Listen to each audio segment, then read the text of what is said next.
안녕하세요, 이유입니다. 오늘은 전세계 학자들이 100년 넘게 풀지 못한 미스터리 보이니치 원고에 대해서 얘기해보도록 하겠습니다. 1912년에 폴란드계 미국인 골동품 상인인 보이니치가 이태리에서 이 책을 샀다고 합니다. 이 책은 총 240페이지이고 아주 세밀한 그래프트지로 제작되었다고 합니다. 이 책은 많은 사람들이 240페이지를 모두 읽어봤지만 어느 누구도 무슨 내용인지 알아내지 못했습니다. 이 책에 사용된 언어는 현재 우리가 알고 있는 지구상의 어떠한 언어도 아니었습니다. 처음에는 이 책의 재질로 판단했을 때 15세기에서 16세기 사이에 제작되었을 것이라고 합니다.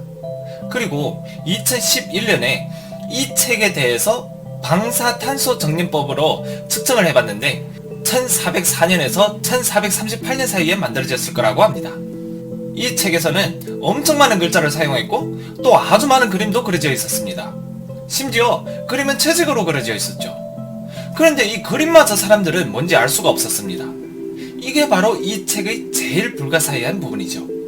이 페이지가 보이니치 원고의 한 페이지입니다. 여기 그림이 있죠? 뭐로 보이시나요? 해바라기 꽃이라고 하시는 분들이 많을 겁니다.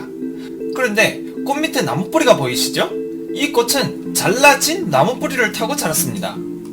이 그림을 식물학자, 생물학자에게 다 보여줬는데 어느 누구도 이 식물이 뭔가에 대해서 발언을 하지 않았습니다. 그분들도 얘가 뭔지 모르는 거죠. 심지어 일부 생물학자들이 이거 아예 지구상의 생물이 아니라고 합니다. 그리고 옆에 글자들도 이 그림을 감싸고 쓴 것 같죠? 먼저 그림을 그리고 남은 여백에 글을 쓴 것 같죠? 다시 말하면 옆에 이 글은 그림을 설명하기 위해서 쓴 것일 수 있는 거죠. 글자를 자세히 보면 좀 아랍어 같지 않나요? 그런데 이 책은 좌에서 우로 쓴 것인데 아랍어는 우에서 좌로 글을 씁니다. 그리고 더 자세히 보면 아랍어가 아닙니다. 비록 일부 글자들은 뜯어보면 아라비아 숫자 같지만요. 여기 첫 글자를 보면 분명히 8이잖아요. 일부 동그라미는 0이 아니라 5 같고 8, A, W, C, 08 그렇죠. 이 글자를 IT 업계 종사하는 분들에게도 보여드렸지만 C 언어도 아니고 자바 언어도 아니라고 합니다. 일부 단어에는 한 글자가 여러 번 반복됩니다. 즉, 한 글자가 한 단어에서 여러 번 나타나죠. 이 책은 표지가 있는데 보통 책의 표지에는 책의 제목, 간략한 소개, 작가 등 많은 것을 적어 넣잖아요.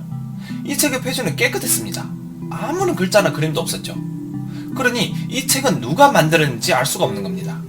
여기까지 얘기하다 보니 이 책은 좀 나스카 라인과 느낌이 비슷하지 않나요? 나스카 라인은 누가 그렸는지, 왜 그렸는지 모르잖아요. 이 책도 그렇죠. 그런데 나스카 라인과 다른 점은 나스카 라인은 어떻게 그렸는지 모르잖아요. 이 책은 어떻게 썼는지를 알죠. 기펜으로 잉크를 찍어서 썼다고 합니다. 이 책을 발견하고부터 암호학자, 언어학자, 문학자 등 모든 학자들이 이 책에서 무엇을 얘기하려 하는지 연구하기 시작했습니다. 100년이 지났는데 아직까지도 이 책은 어떤 내용인지 모르죠. 그리고 이 100년 사이에는 1차 세계대전과 2차 세계대전을 겪었잖아요. 이 1차, 2차 세계대전 때의 암호를 푸는 전문가들, 즉 군 소속 전문가들도 이 책을 해석하는데 한자리를 했습니다. 이 사람들은 전쟁에서 전문적으로 암호를 푸는 사람들이잖아요. 그런데도 이 책을 해석하지 못했습니다. 심지어 한마디도 해석해내지 못했고 한 단어도 해석하지 못했습니다. 그래서 이 책은 암호계의 성배라고 불립니다. 즉 누가 이 책을 해석해낸다면 그분은 바로 암호계의 왕자가 되는 거죠. 이 책에 그려진 그림을 통한 분석으로 이 책은 총 6장으로 구분이 됩니다. 제1장은 식물. 사실 식물이 맞는지는 확신할 수가 없습니다. 그냥 느낌상 식물인 것 같은데 어떤 식물인지는 모르죠. 제2장은 천문. 그림에 별 같은 것이 많이 그려져 있었습니다. 각양각색으로 그려져 있었고 약간 은하 같은 느낌이 있죠. 그런데 자세히 볼수록 기괴합니다. 제3장은 생물. 여기에서 드디어 사람들이 알아볼 수 있는 것이 나타났죠. 많은 여성분들이 그려져 있죠. 욕조 같은데 여성분들이 앉아 있잖아요. 그런데 욕조 위로 관 같은 게 연결되어 있잖아요. 그리고 다른 쪽은 또 뭔 생물 같은 게 연결되어 있고요. 욕조에는 또 녹색의 액체도 있고 좀 보면 클론 같지 않나요? 다 똑같이 생겼잖아요. 그리고 또 일부 사람들은 왜 이렇게 많은 임산부를 그렸을까요? 하고 의문을 던집니다. 그런데 클론이라면 또 임산부와 일종의 연관이 있는 것 같죠. 이건 유일하게 그나마 좀 알아볼 수 있는 그림이었습니다. 제4장은 우주. 방금 전에 얘기했던 천문과는 또 다릅니다. 이 장절에서는 별자리 같은 것을 많이 그렸죠. 이건 은하라기보다 어떤 규칙적으로 배열된 별자리 같은 거죠. 제5장은 약초, 살짝 번초 강목 같은 거죠. 그리고 제6장은 처방, 좀 우리가 요리를 할 때 레시피처럼 뭘 얼마 넣고 그런 것 같은 거죠. 문제는 뭘 넣는지는 모릅니다. 여기까지 보신 분들은 여러가지 추측을 할 것입니다. 초기에는 일부 사람들은 이 책이 연금술의 참고서라고 했습니다. 왜냐면 중세기에는 연금술이 엄청 유행했거든요. 간단하게 말하면 일반적인 금속, 철, 알루미늄 등을 금으로 바꾸는 술법인 거죠. 또 일부 사람들은 이 책은 외계인이 썼다는 겁니다. 여기에 나오는 여성분들은 아예 지구인이 아닌 거죠. 혹은 지구인일 수도 있지만 외계인이 지구인을 상대로 모종의 실험을 하는 것일 가능성도 있는 거죠. 그리고 이 책에 그려진 식물들은 모두 외계 식물들이고 그러니 우리가 못 봤었다는 것은 지극히 정상적인 거죠. 또 일부 사람들은 이 책은 상고시대, 즉 고대의 사람이 물려내려온 책이라고 합니다. 그럼 지금부터 이 책에 대해서 어디까지 분석이 나왔는지 한번 얘기해 봅시다. 우선 이 책을 분석하려면 한 가지 가능성을 배제해야 합니다. 바로 이 책은 그냥 아무 생각 없이 막 썼다는 것입니다. 현재 대부분의 전문학자들은 이 책은 막 썼다는 것을 인정하지 않습니다. 왜냐면 외관적으로 봤을 때 이 책은 아주 세밀한 그래프트지로 제작되었고 그 시절에는 엄청 비싼 자재죠. 그리고 이 책은 모든 페이지에 다 그림이 있었고 문자도 배열이 아주 정제했고 엄청 유창하게 써내려갔죠. 어떤 느낌인가 하면 이 책을 쓴 사람은 자신이 뭘 쓰고 있는지 아는 것 같은 거죠. 만약에 고의적으로 날조한다면 유창성이 많이 떨어지죠. 여기까지는 표면적인 분석입니다. 이제 구조상, 원리상으로 분석해 봅시다. 우선 날조한 거면 이렇게 많이 쓸 필요가 없죠. 이렇게 많은 문자, 이렇게 많은 그림을 그린 목적은 사람들에게 보여주려는 것인데 또 내용은 완전히 날조한 것이고 그럼 누가 볼까요? 또 누가 알아볼까요? 알아보는 사람이 없다면 이 240페이지는 의미가 없어지죠. 그러니 목적성으로 봤을 때 막 썼다는 것은 성립이 안 되는 거죠. 근래에 와서 언어학자들은 컴퓨터의 도움을 받아 이 책의 모든 글자에 대해서 분류하고 정리하고 빈도의 분석을 통해 발견한 게 여기에 나오는 단어들의 빈도는 지프의 법칙에 맞아떨어졌습니다. 지프의 법칙이 뭔가면 파리 법칙보다 좀 더 정밀한 표현입니다. 그럼 파리 법칙이 뭔가면 이 세계의 20%의 사람이 80%의 부를 지배하고 20%의 대도시에 80%의 인구가 살고 등등 자연적인 규칙을 말하는 겁니다. 인류의 언어도 이 법칙을 따르죠. 예를 들면 한 문장에 100개의 단어가 있다고 가정했을 때 이 문장의 80%의 부분은 20%의 고빈도 단어가 나타나는 겁니다. 예를 들면 영어의 of처럼 말이죠. 이 보이니치 원고의 문자도 이 지프의 법칙을 따르고 있었습니다. 이건 일종의 자연적인 언어라는 것을 증명하죠. 그리고 단어의 나타나는 빈도도 이 책의 장절과 그림에 부합했습니다. 예를 들면 식물의 장절에서는 일부의 단어들이 고빈도로 나타나고 생물의 장절에서는 또 다른 일부의 단어가 고빈도로 나타났습니다. 비록 이 문자들은 자연적인 언어의 규칙에 적합하지만 많은 특성들은 느낌상 또 적합하지 않은 것 같습니다. 이 책에서는 하나에서 둘의 글자로 구성된 단어가 아주 적었습니다. 그리고 10개 이상 초과하는 것도 없었죠.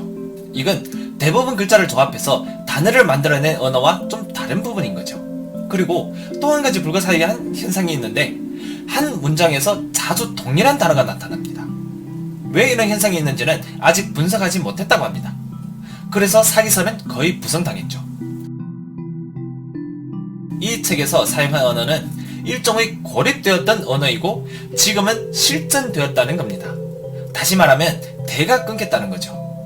세계 언어 중에서 피라항어라는 피라항인들이 사용하는 언어가 있는데 이 피라항어가 바로 독립적인 언어입니다.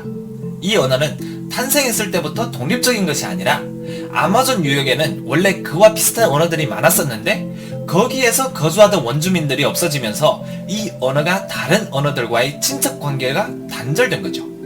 그래서 결과적으로 독립적인 언어가 된 겁니다. 이 보이니치 원고에 사용된 언어도 이랬을 가능성이 있다는 겁니다. 그리고 이 책은 전 세계 모든 사람들이 다 아는 건 아니잖아요.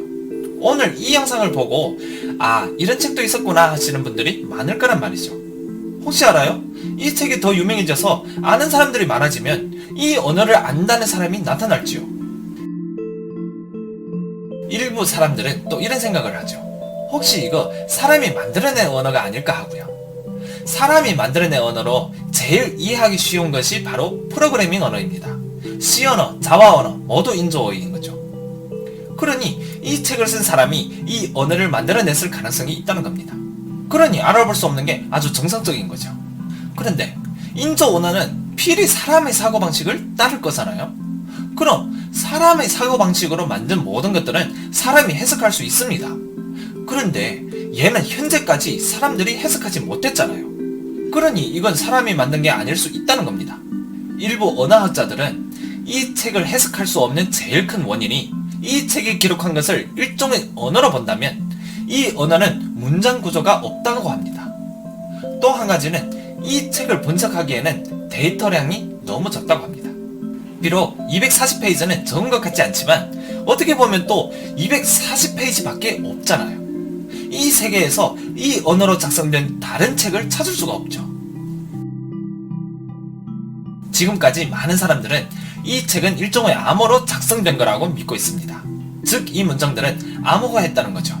그래서 이 책이 군 소속 암호 전문가들이 아주 흥미로워하는 부분입니다. 그런데 아직까지는 어느 누구도 이 문장들의 암호화한 방법을 찾아내지 못했죠. 그럼 이 책을 쓴 사람은 왜 글을 암호화했을까요? 그건 이 책의 내용이 일반 사람이 알아서는 안 되는 내용일 수도 있던 거죠. 예를 들면 인류의 기원을 기록했던가. 이 책은 암호를 푸는 사람들에게는 아주 유리한 조건이 하나 있습니다. 바로 모든 글에는 그림이 같이 그려져 있었죠. 이치대로라면 그림 옆에 쓰여진 글은 당연히 그 그림을 말하는 거겠죠. 그러니 그림을 통해서 얼마든지 글의 내용을 추측해낼 수 있는 거죠. 그래서 이 암호를 해독하는 사람들은 주목한 부분이 바로 그나마 알아볼 수 있는 그 여성분들이 그려져 있는 장절이었습니다. 그 그림 옆의 문구에는 필히 여성을 묘사하는 단어가 있을 거라는 거죠. 그리고 세계 모든 언어의 길이가 비슷하고 구조상 비슷한 단어들과 비교하기 시작했습니다. 그 중에 한 단어가 있는데 바로 이 단어입니다. 앞에 부분은 몰라도 상관없습니다. 여기 보면 CC84840이 보이시죠? 이 단어의 구조를 분석하고 나서 이태리어에서 여성, 정확하게는 암수할 때 암컷을 뜻하는 단어를 발견했습니다. FEMMININO 이 단어의 구조와 같죠. 그래서 이 전문가들은 이 84840이 바로 ININO라고 믿었습니다. 그럼 다시 역초적해서 이 글자들을 대입하면 그 문장들을 알아볼 수 있잖아요. 그래서 진짜 대입을 해봤더니 더 뭔지 모르게 되었습니다. 이 사람들은 이런 방식으로 분석하기 시작했다는 겁니다. 그래서 마침내 2017년부터 이 부분을 해석했다는 소식들이 나오기 시작했습니다. 이에 대해서 많은 자료들을 수집해봤는데 해석한 내용이 너무 다양하고 살짝 연관성이 없어서 오늘은 여기서 소개하지 않겠습니다. 혹시 보이니치 원고에 대해서 아시는 분이 있으시면 연락주시기 바랍니다. 그리고 해석된 부분에 대해서는 자료를 좀 더 수집하고 정리해서 별도의 영상으로 찾아뵙겠습니다. 오늘의 영상은 여기서 마치도록 하겠습니다. 감사합니다.